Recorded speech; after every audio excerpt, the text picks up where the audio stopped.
Assalamualaikum warahmatullahi wabarakatuh. Hai semuanya, apa kabar? Semoga semuanya sehat selalu dan semangat selalu belajarnya. Bertemu kembali di mata pelajaran IPS kelas 9. Hari ini kita akan memasuki bab yang keempat, yaitu Indonesia dari masa kemerdekaan sampai masa reformasi. Nah, untuk pertemuan kali ini kita bahas satu masa dulu, yaitu masa kemerdekaan.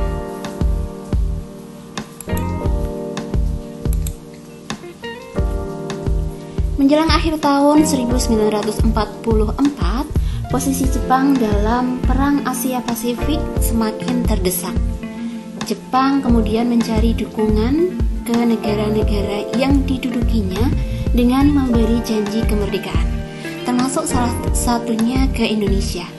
Nah, Perdana Menteri Kuniaki Koiso menjanjikan kemerdekaan terhadap Indonesia. Nah, maka kemudian akhirnya ada persiapan kemerdekaan Republik Indonesia. Diawali dengan pembentukan sidang BPUPKI, kemudian ada PPKI, lalu ada peristiwa Rengas Dengklok, kemudian ada penyusunan teks proklamasi, dan terakhir adalah proklamasi kemerdekaan Republik Indonesia. Nah, ini adalah alur persiapan kemerdekaan Republik Indonesia. Nah, BPUPKI didirikan pada tanggal 1 Maret 1945 yang diketuai oleh Rajiman Widyodiningrat. BPUPKI memiliki dua sidang. Sidang pertama pada tanggal 29 Mei sampai 1 Juni 1945 yang membahas tentang dasar negara. Kemudian sidang yang kedua BPUPKI itu pada tanggal 10 sampai 17 Juli 1945 yang membahas tentang Undang-Undang Dasar untuk Indonesia. Nah, pada sidang yang pertama ada 3 gagasan yang diusulkan mengenai dasar negara. Yang pertama diusulkan oleh Moh Yamin pada tanggal 29 Mei 1945, yaitu ada peri kebangsaan, peri kemanusiaan, peri ketuhanan, peri kerakyatan, dan kesejahteraan rakyat. Kemudian pada tanggal 31 Mei 1945, Sutomo mengajukan gagasan yang pertama, yaitu persatuan, kemudian kekeluargaan, keseimbangan lahir dan batin, musyawarah, dan keadilan rakyat. Nah, pada tanggal 1 Juni, Soekarno mengusulkan gagasan dasar negara. Sila pertama, kebangsaan Indonesia, kemudian internasionalisme atau perikemanusiaan, mufakat dan demokrasi, kesejahteraan sosial, ketuhanan yang Maha Esa. Nah, pada saat itu kemudian tanggal 1 Juni diperingati sebagai hari lahirnya Pancasila. Jadi tanggal 1 Juni ditetapkan sebagai hari lahirnya Pancasila. Dan ternyata melalui musyawarah-musyawarah maka belum mencapai kesepakatan dasar negara, maka kemudian dibentuk panitia 9, panitia kecil, dan yang akhirnya panitia 9 itu dapat melahirkan yaitu Piagam Jakarta. Nah, tentu saja usulan-usulan dasar negara itu mengalami pro dan kontra, terutama pada sila yang pertama awalnya. Ya, jadi sila pertama itu mengalami perdebatan. Nah, akhirnya kemudian diputuskan sila pertama, yaitu ketuhanan yang Maha Esa.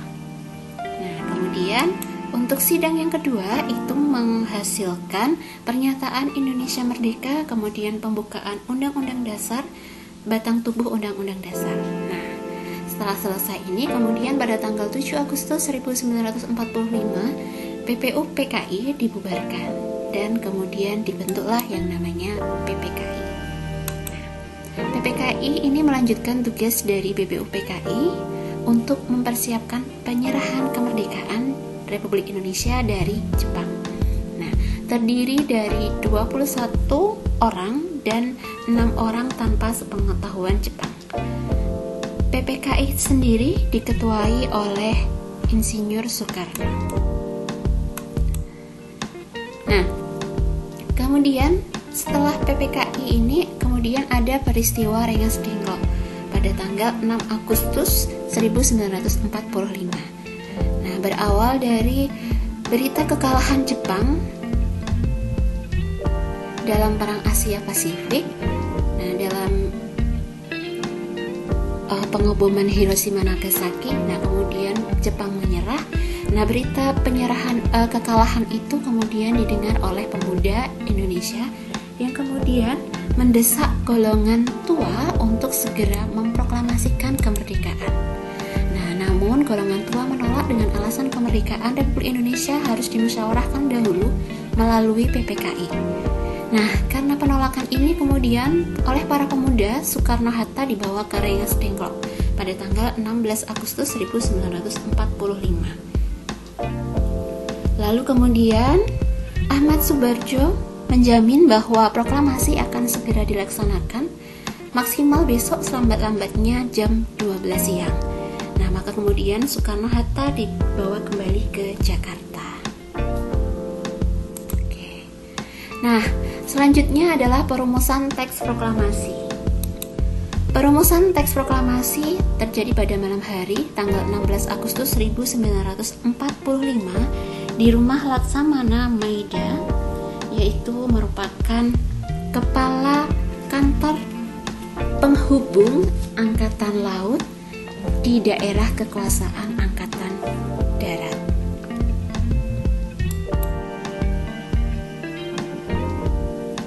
Nah, mengapa di Rumah Laksamana Muda Maida? Yang pertama karena Maida itu adalah sahabat karib dari Ahmad Subarjo. Nah, yang kedua, Maida itu menjamin keamanannya. Dan yang ketiga, Maida tertarik dengan perjuangan bangsa Indonesia dalam meraih kemerdekaan. Jadi, Laksamana Muda Maida tertarik dengan perjuangan bangsa Indonesia.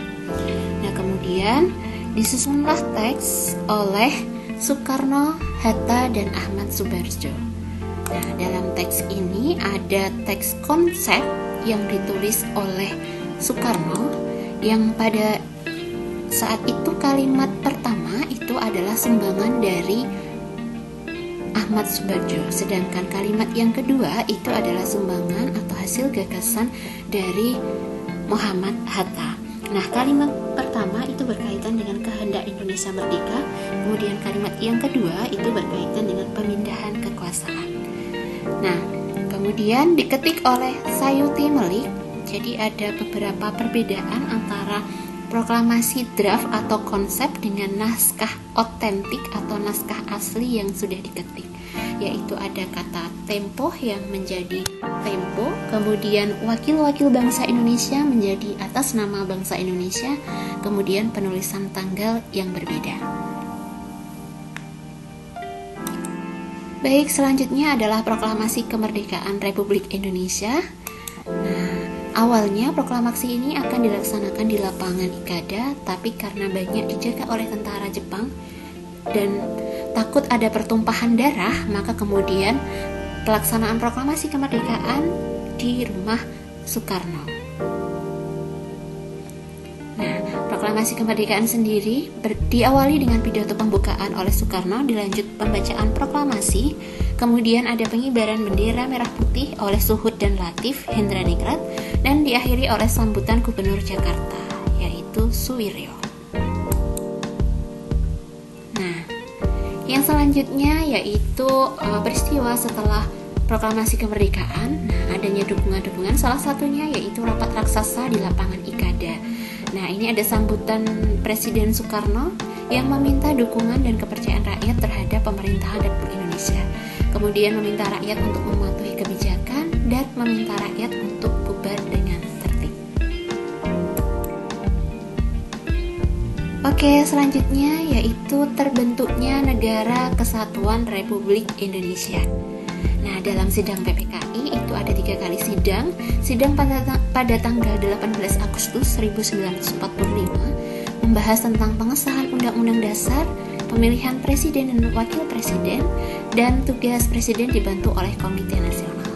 Kemudian pada sidang yang kedua tanggal 19 Agustus 1945 yaitu ada pembagian 8 wilayah Indonesia, pembentukan kementerian, dan Di sidang yang terakhir tanggal 22 Agustus 1945 itu ada pembentukan Komite Nasional Indonesia Pusat dan Komite Nasional Indonesia Daerah, kemudian pembentukan Badan Keamanan Rakyat dan pembentukan Partai Nasional Indonesia. Nah, ini yang pertama tentang pengesahan undang-undang. Nah, undang-undang dasar terdiri dari pembukaan, kemudian batang tubuh ada 34 pasal, 4 pasal aturan peralihan, dan 2 ayat tambahan disertai penjelasan. Presiden dan wakil presiden terpilih yaitu adalah Insinyur Soekarno dan Muhammad Hatta. Nah, kemudian ini adalah pembagian wilayah dari Indonesia yang menjadi 8 provinsi. Nah, berawal sesuai dengan warnanya ada 8 wilayah. Yang pertama yaitu ada Sumatera yang dipimpin oleh Teuku Mohasan. Kemudian wilayah yang kedua ada Jawa Barat yaitu dipimpin oleh Sutarjo Karto Hadikusumo. Kemudian ada wilayah Jawa Tengah yang dipimpin oleh R. Panji Surono. Kemudian Jawa Timur yang dipimpin oleh R.M. Suryo. Kemudian ada Sunda Kecil yang dipimpin oleh I Gusti Gatotpuja. Kemudian ada wilayah Maluku yang dipimpin oleh Latu Harhari. Kemudian ada Sulawesi yang dipimpin oleh Ratu Langi. Dan yang terakhir adalah Kalimantan yang dipimpin oleh Pangeran Muhammad Noor. Nah, ini adalah peta Indonesia di awal kemerdekaan. Nah, kemudian pembentukan kementerian. Nah, berikut adalah menteri-menteri yang merupakan kabinet pertama. Lalu ada pembentukan Komite Nasional Indonesia Pusat dan Komite Nasional Indonesia Daerah. Nah, kemudian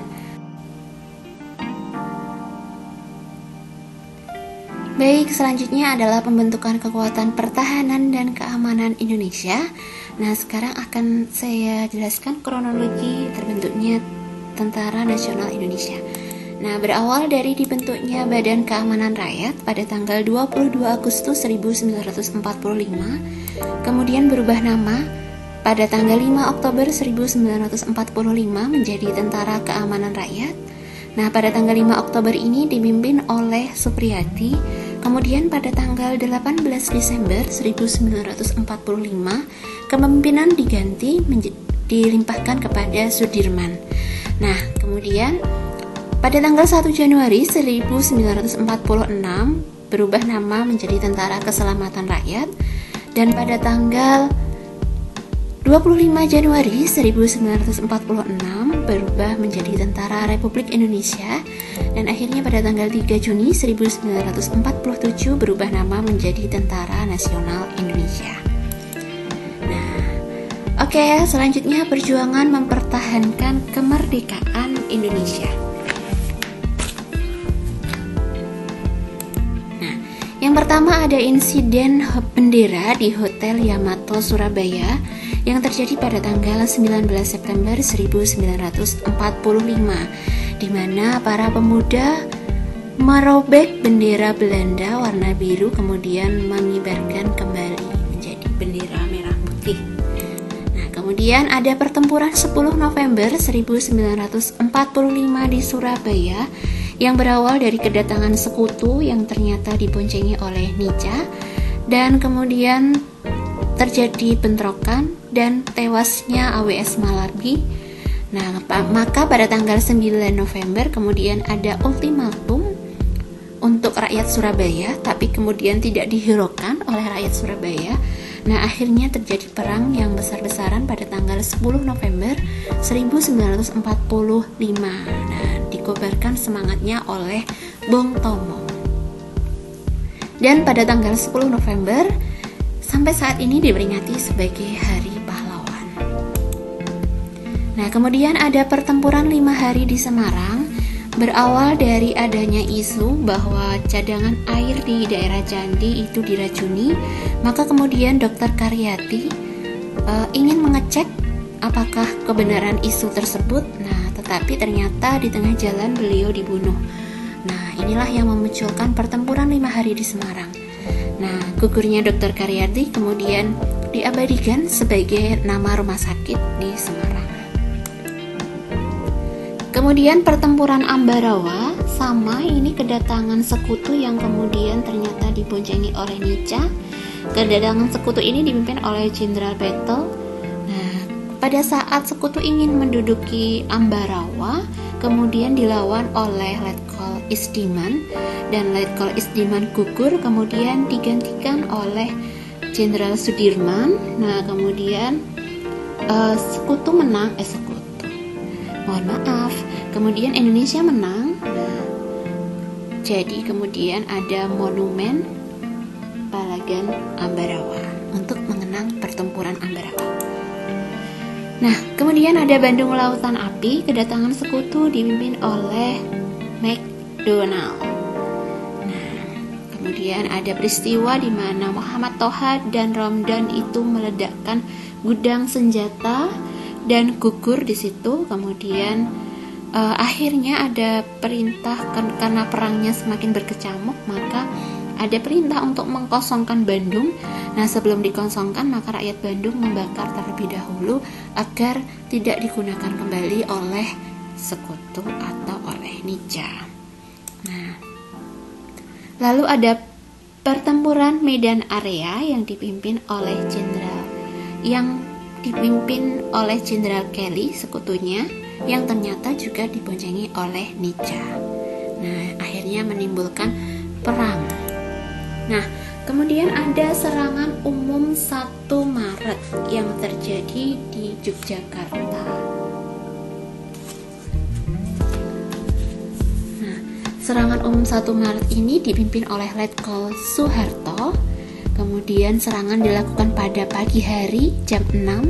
Sebelumnya izin terlebih dahulu kepada Sri Sultan Hamengkubuwono. Nah, kemudian serangan pagi ini akhirnya berhasil menduduki Yogyakarta kembali selama 6 jam.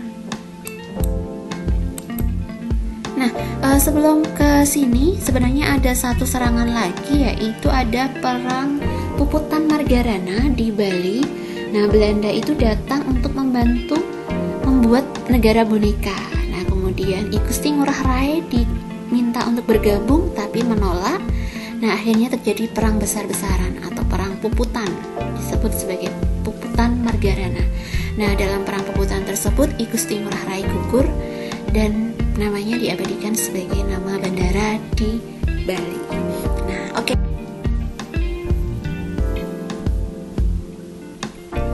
Oke, yang selanjutnya kita bahas di sini adalah perjuangan secara diplomasi, namun di dalamnya juga ada perjuangan secara fisik. Jadi kalau tadi itu pertempuran kan perjuangan secara fisik ya. Nah, ini pertempuran yang di sini kita bahas adalah perjuangan secara diplomasi, tapi juga ada fisiknya. Nah, yang pertama, diplomasi yang pertama yaitu adalah perundingan Linggarjati. Diselenggarakan di Linggarjati, wakil dari Indonesia adalah Sultan Syahrir, kemudian wakil dari Belanda ada H.J. van Mook, kemudian moderator dari Inggris adalah Lord Gillan. Nah, hasil perundingan Linggarjati ini wilayah Indonesia terdiri dari Sumatera, Jawa, dan Madura. Nah, kemudian perundingan Linggarjati ini ternyata dilanggar sendiri oleh Belanda. Nah, dengan memunculkan agresi militer Belanda yang pertama pada tanggal 21 Juli 1947 yang menyerang kota-kota besar di Jawa. Kemudian TNI terdesak, nah akhirnya melakukan dengan gerilya. Nah, untuk mengatasi agresi militer Belanda satu ini kemudian ada perundingan Renville. Nah, ini diplomasi lagi. Perundingan Renville ini di kapal USS Renville. Wakil dari Indonesia itu ada Amir Syarifuddin, Ali Sasro Amijoyo, kemudian Josiklin, Mohrom, Agus Salim, Nasrul, dan Juanda. Kemudian wakil dari Belanda itu ada Abdul Qadir, Kartanegara, Van Vandenboek, Sumokil Zulkarnain, dan ada Komisi 3 negara yaitu Australia, Belgia, dan Amerika Serikat. Australia untuk Indonesia, Belgia untuk Belanda, dan Amerika Serikat sebagai pihak netral. Nah, setelah itu kemudian terjadi lagi perundingan Renville. Ini kan wilayah Indonesia semakin sempit dari perundingan Linggarjati. Nah, kemudian ternyata Belanda melanggar lagi perundingan Renville. Nah, kemudian Belanda melancarkan agresi militer Belanda yang kedua pada tanggal 19 Desember 1948. Belanda menyerbu Yogyakarta, yang pada saat itu Yogyakarta adalah ibu kota negara Indonesia.